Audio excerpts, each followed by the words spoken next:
নমস্কাৰ আপোনালোকে চাই আছে অসম সংবাদ 24 ঘণ্টা।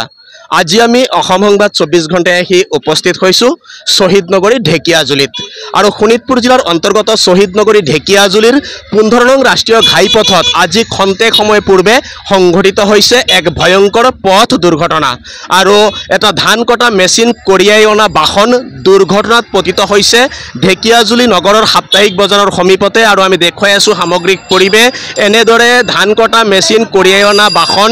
দুৰ্ঘটনাত পতিত হৈছে আৰু এই দুৰ্ঘটনাত কোনো লোকৰ ক্ষয়ক্ষতি হোৱা নাই যদিও বাহনখনৰ ক্ষতিসাধন হৈছে আমি দেখুৱাই আছো সামগ্ৰিক পৰিৱেশ এয়া হৈছে শহীদ নগৰী ঢেকিয়াজুলিৰ দৃশ্য শহীদ নগৰী ঢেকিয়াজুলিৰ সাপ্তাহিক বজাৰৰ সমীপতে এনেদৰে দুৰ্ঘটনা সংঘটিত হৈছে আৰু এখন ধান কটা মেচিন কঢ়িয়াই অনা বাহন দুৰ্ঘটনাত পতিত হৈছে আৰু এই দুৰ্ঘটনাত আজি কথমপি প্ৰাণ ৰক্ষা পৰিল এখন বাহনত থকা 4জনকৈ যাত্ৰী আৰু যি সময়ত দেখা গৈছে শোণিতপুৰ জিলাখনত এটাৰ পিছত আনটোকৈ দুৰ্ঘটনাৰ সংখ্যা বৃদ্ধি পাইছে আৰু এয়া হৈছে এক প্ৰকাৰ চালকসকলৰ যি দায়িত্বহীনতা বা চালকসকলৰ যি সতৰ্কতা অৱলম্বন নকৰাৰ কাৰণে এনেকুৱা দুৰ্ঘটনাসমূহ দৈনিক বৃদ্ধি পাব ধৰিছে আৰু এয়া হৈছে ঢেকিয়াজুলিৰ দৃশ্য শহীদ নগৰী ঢেকিয়াজুলিৰ সাপ্তাহিক বজাৰৰ সমীপতে 15 নং ৰাষ্ট্ৰীয় ঘাইপথত আজি খন্তেক সময় পূৰ্বে সংঘটিত হৈছে এই দুৰ্ঘটনা আৰু ইয়াত এই দুৰ্ঘটনাৰ খবৰ পোৱাৰ লগে লগে অজস্ৰ লোকৰ সমাগম হৈছে ইয়াত বিভিন্ন প্ৰান্তৰ পৰা আহি লোকসকলে ইয়াত ভিৰ কৰিছে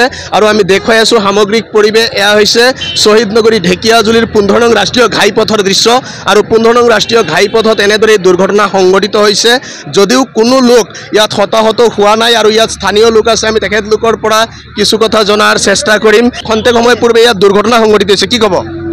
কি কম আৰু এতিয়া এক্সিডেণ্ট হৈ গ'ল আৰু কি কম গছত লাগি পেলাই পৰি গ'ল পুৰা বাগৰি পৰিলে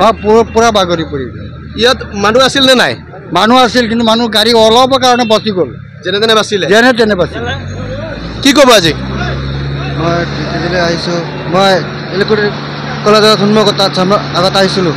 পিছত চাইছোঁ যে এনেকুৱা দুৰ্ঘটনা হৈ গ'ল মানুহে কৈ আছে এনেকুৱা গাড়ী এটা পাল্টি হৈ হয় ইতিমধ্যে শুনিলে চবে এটাই কথা যে আচলতে যি চালকৰ কিছু তেখেতৰ দায়িত্বহীনতাৰ বাবে এই ঘটনা সংঘটিত হৈছে বুলি আজি ৰাইজে অভিযোগ উত্থাপন কৰিছে আৰু পথত চলাচল কৰিলে প্ৰতিগৰাকী নাগৰিকে কিছু সতৰ্কতা অৱলম্বন কৰিব লাগে যান বাহন আৰক্ষীয়ে অহৰহ চেষ্টা অব্যাহত ৰাখিছে যি দুৰ্ঘটনাসমূহ কম কৰাৰ কাৰণে ৰোধ কৰাৰ কাৰণে তাৰ পিছতো কিন্তু একাংশ লোকৰ বা একাংশ চালকৰ দায়িত্বহীনতাৰ বাবে এনেধৰণে দুৰ্ঘটনাসমূহ বৃদ্ধি পাইছে আৰু ইয়াত স্থানীয় লোক আৰু আছে আমি তেখেতলোকৰ পৰাও কিছু কথা জনাৰ চেষ্টা কৰিম কি ক'ব আজি মই হেৰি ৰাস্তাটো বেয়াই আছে বেয়াৰ কাৰণে পৰি গৈছে সেইটোৱে আৰু কৈছে মানুহ একো হোৱা নাই মানুহ নাছিলে হয় ইতিমধ্যে শুনিলে এনেদৰেই ভয়ংকৰ দুৰ্ঘটনা সংঘটিত হৈছে শহীদ নগৰী ঢেকিয়াজুলিৰ 15 নং ৰাষ্ট্ৰীয় ঘাইপথত আৰু যদিও কোনো লোকৰ হতাহত হোৱা নাই সৌভাগ্যক্ৰমে প্ৰাণ ৰক্ষা পৰিছে লোকসকলৰ আৰু ইয়াত কিন্তু বিভিন্ন প্ৰান্তৰ পৰা এতিয়া লোকসকলে আহি ভিৰ কৰা পৰিলক্ষিত হৈছে আৰু সকলোৱে ইয়াত আহি এই দুৰ্ঘটনাৰ স্থলীত আহিছে সঁচাই এক আজি ভয়ানক দুৰ্ঘটনাৰ পৰা ৰক্ষা পৰিল পথচাৰী বা যিহেতু এইটো সময়তে স্কুল কলেজৰ ছাত্ৰ ছাত্ৰীসকলে অহা যোৱা কৰাৰ সময় আছিল আৰু এইটো সময়তে এই বাহন এনেকে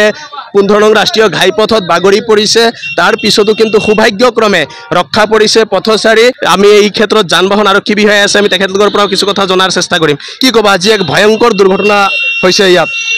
হয় এইখন গাড়ীখন আহি আছিলে চিৰাজুলি ফালৰ পৰা ঢেকিয়াজুলি টাউনৰ অভিমুখে ঢেকিয়াজুলি সাপ্তাহিক বজাৰৰ ওচৰত গাড়ীখনে ধান মানা মেচিন ওপৰত তাৰমানে ওখৰকৈ আছিলে গছত লাগি পেলাই বাগৰি গৈছে